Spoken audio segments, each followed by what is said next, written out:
Hi everyone, எல்லோரும் எப்படி இருக்கீங்க? நல்லா இருக்கிறீங்களா? Welcome and welcome back to triple one tarot in Tamil. நம்ம இன்றைக்கி பார்க்க போகிறது இந்த 369 அப்படின்ற டெக்னிக்கை பற்றி பார்க்க போகிறோம். ஓகேவா? இதை எப்படி பண்ணணும் அப்படின்றது கடைசியாக சொல்லி தந்திருக்கிறேன். அதனால் கடைசி வரையும் வீடியோவை ஸ்கிப் பண்ணாமல் பாருங்கள். ஓகேவா? ஸோ இந்த 369 அப்படின்ற நம்பரை நீங்கள் அடிக்கொருக்க பார்க்க நேரிடும் போது நீங்கள் இதெல்லாம் நினைவில் வச்சுக்கோங்க.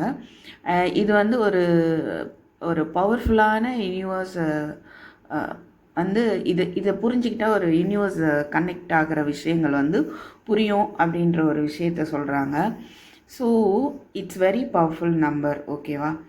3 அப்படின்ற நம்பரை பார்த்திங்கன்னா படைப்பாற்றலை குறிக்குது, அது மாதிரி கம்யூனிகேஷனை குறிக்குது, வளர்ச்சியை குறிக்கிற ஒரு விஷயமா இருக்குது. ஓகேவா? அது மாதிரி டிவைன் சப்போர்ட் அதையும் குறிக்கக்கூடிய ஒரு நம்பராக இருக்குது. 6 அப்படின்ற நம்பரை பார்த்திங்கன்னா நம்ம சொல்லுவோம்ல, ரீயூனியன், அன்பு, ஃபேமிலி, ஓகே, சர்வீஸ், இதெல்லாமே இந்த 6 அப்படின்ற 9 குறிக்குது. 9 அப்படின்ற நம்பர் ஒரு கம்ப்ளீஷன், நிறைவு, ஆன்மீக விழிப்புணர்வு, தியாகம், இதை பற்றி சொல்லுது. ஓகேவா? ஸோ நீங்கள் இந்த ஏஞ்சல் நம்பரை தொடர்ந்து பார்க்குறீங்க அப்படின்னா உங்களுடைய ப்ரேயரும் பாசிட்டிவான அஃபர்மேஷனும் யூனிவர்ஸால் கேட்கப்படுது. உங்களுடைய ஆசைகள் ஒரு நிஜத்துக்கு வரக்கூடிய ஒரு விஷயமா இருக்குது அப்படின்றத உங்களுக்கு கன்ஃபார்ம் பண்ணக்கூடிய விஷயமா இருக்கும்.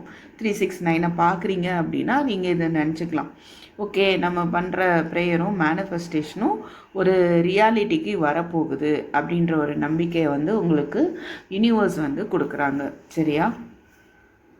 ஸோ மொத்தத்தில் இந்த நம்பர் எப்படின்னா, உங்களுக்குள்ளே இருக்கிற படைப்பாற்றலை நீங்கள் மற்றவங்களுக்கு உதவுற வகையில் நீங்கள் அதை கொண்டுட்டு வரணும் வெளியே அப்படின்ற ஒரு விஷயத்தையும் யூனிவர்ஸ் உங்களுக்கு தெரியப்படுத்துகிறாங்க. அது மாதிரி ரிலேஷன்ஷிப்பில் பாஸ்ட்டில் இருக்கக்கூடிய விஷயங்களை மறந்து ஒரு மன்னிப்பு அப்படின்றத கொடுத்து புதுசாக அந்த உறவை நீங்கள் புதுப்பிக்கிறதுக்கு நீங்கள் முயற்சி பண்ணணும் அப்படின்றதையும் சொல்கிறாங்க. அது நம்பர் 9 குறிக்கும். ஸோ இன்னொன்று அந்த 6 எதை குறிக்குது அப்படின்னா, அவங்களுடைய சந்தோஷத்துக்கு நீங்கள் முக்கியத்துவம் கொடுங்க. ஸோ கம்பேஷன் அப்படின்றது வேணும். ஸோ அவங்களுடைய ஹாப்பினஸ்க்கு நீங்கள் இம்பார்ட்டன்ஸ் கொடுக்க பழகும்போது அந்த அன்பு இன்னும் வித்தியாசமாக இருக்கும். அது அவங்கள சீக்கிரமாக ரீச் பண்ணும். ஓகேவா? அவங்களுக்கே அது பிரமிப்பாக இருக்கும். அவங்க எப்படியா இருந்தாலுமே மறுபடியும் அவங்க அந்த அன்பு அப்படின்றதுக்குள்ளே வந்துடுவாங்க. நம்ம எந்த எதிர்பார்ப்பும் இல்லாமல் அந்த அன்பு காட்டும்போது நாளடைவில் அது அவங்க சைடில் இருந்தும் அந்த அன்பு உங்கள் சைடில் உள்ள அந்த அன்பு அவங்களுக்கு அட்ராக்ட் ஆகும். ஓகேவா? சரி, ஓகே. இதுதான் இந்த 369 மொத்த அர்த்தம் அப்படின்னு பார்த்தீங்கன்னா, உங்களுடைய படைப்பாற்றலை பயன்படுத்தி மற்றவங்களுக்கு உதவுறது. இல்லை 3 அப்படின்றத லவ்வோட கனெக்ட் பண்ணி பார்க்கும்போது ஒரு வளர்ச்சியை குறிக்குது. உங்கள் ரிலேஷன்ஷிப் ஒரு க்ரோத் வரப்போகுது. அதுக்கப்புறம் நீங்கள் ஒரு அன்பு பரிமாறிக்க போகிறீங்க. அண்ட் தென் ஒரு பாஸ்டில் நடந்த விஷயங்களுக்கெல்லாம் மன்னிப்பு அப்படின்றது கிடைக்க போகுது. ஓகேவா? இதை தான் நம்ம பார்க்குறோம். ஸோ நெக்ஸ்ட்டு பார்த்தீங்கன்னா, நீங்கள் என்ன மாதிரியான அஃபர்மேஷனை எடுத்துக்கலாம் அப்படின்னா,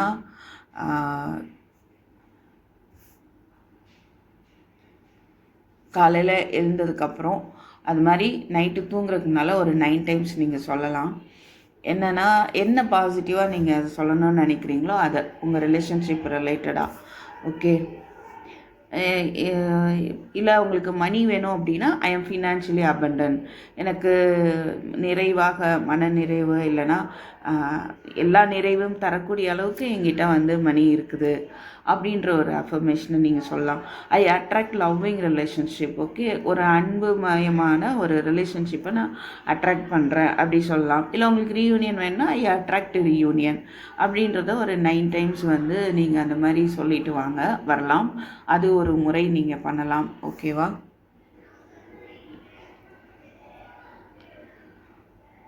ஒன் செக்.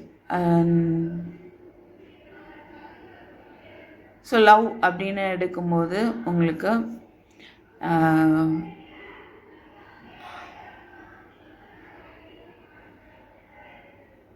இந்த டெக்னிக்கை நீங்கள் எப்படி உங்களுடைய லவ்வுக்காக வந்து பயன்படுத்தலாம் அப்படின்னு பார்ப்போம். ஒன்று அந்த மாதிரி 9 டைம் சொல்லிட்டு வாங்க. அப்படி இல்லைன்னா வந்துட்டு அதோட பெஸ்ட்டு எழுதுங்க. ஓகேவா? அந்த பவர்ஃபுல்லாக அந்த அப்புறம் அஃபர்மேஷனை வந்துட்டு எழுதுங்க. எழுதும்போது அந்த ரீயூனியன் ஆல்ரெடி நடந்து முடிஞ்சதா ஒரு நன்றி உணர்வோடு அதை எழுதணும். ஓகேவா? ஃபார் எக்ஸாம்பிள், ஐ ஆம் ஜாய்ஃபுல்லி ரீயூனைட்டட் வித்து உங்கள் பர்சன் நேமு இன் எ லவ்விங் ஹார்மோனியஸ் ரிலேஷன்ஷிப் அப்படின்னு எழுதலாம் நீங்கள். ஓகேவா? ஸோ நான் ரொம்ப சந்தோஷமாக இருக்கேன், என்னுடைய உங்கள் பர்சன் நேமு சொல்லிட்டு அவங்களோட ஒரு ரீயூனியன் வந்து அவங்களோட ஒரு ரீயூனியன் ஏற்பட்டது, இதுக்கு நான் ரொம்ப சந்தோஷமாக இருக்கிறேன், நான் அட்ராக்ட் பண்ணுறேன் அப்படி சொல்லலாம். இல்லை உங்களுக்கு ரீயூனியன் வேணுன்னா ஐ அட்ராக்ட் ரீயூனியன் அப்படின்றத ஒரு 9 டைம்ஸ் வந்து நீங்கள் அந்த மாதிரி சொல்லிட்டு வாங்க வரலாம். அது ஒரு முறை நீங்கள் பண்ணலாம். ஓகேவா?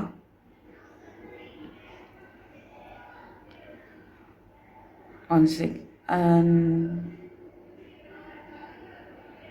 ஸோ லவ் அப்படின்னு எடுக்கும்போது உங்களுக்கு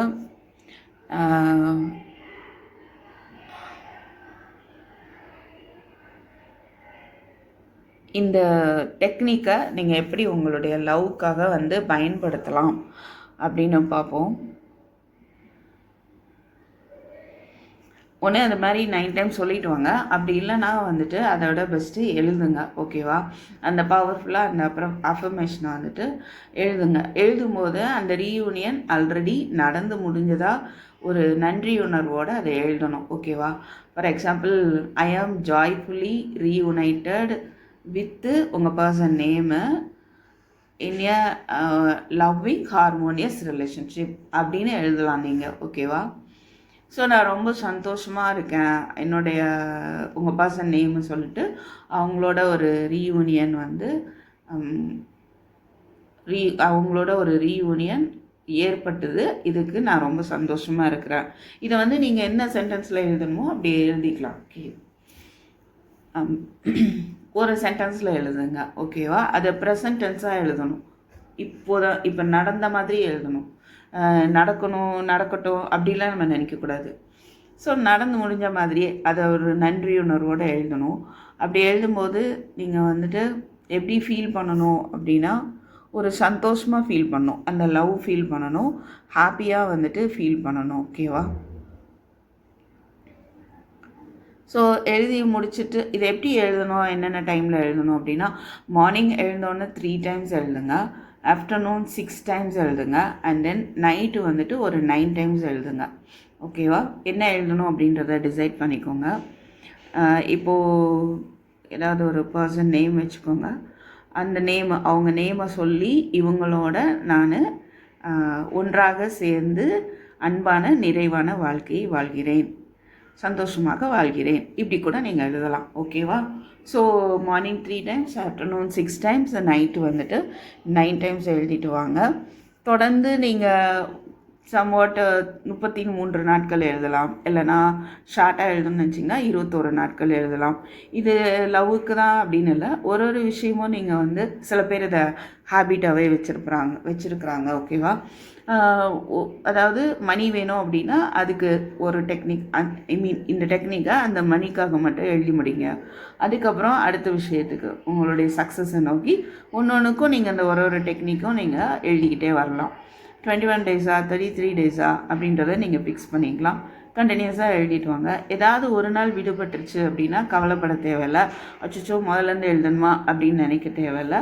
அப்படியே விட்டதுலேருந்து தொடர்ந்து எழுதுங்க. பட் அடிக்கொருக்க விட்டு விடுற மாதிரி பார்த்துக்க வேண்டாம். அந்த மாதிரி இருந்தால் அது சரி வராது. ஓகேவா? ஸோ இதுதான் வந்துட்டு 369 டெக்னிக். இதை எழுதி வந்து சக்ஸஸ் ஆனவங்க நிறைய பேர் இருக்கிறாங்க. நீங்களும் முயற்சி செய்யுங்க. ஓகேவா? இந்த 369 is a powerful technique. Wish you all the best. Thank you for வாட்சிங். கண்டிப்பாக லைக் பண்ணுங்கள், ஷேர் பண்ணுங்கள், சப்ஸ்கிரைப் பண்ணுங்கள். I will meet in my next video. Take care. By.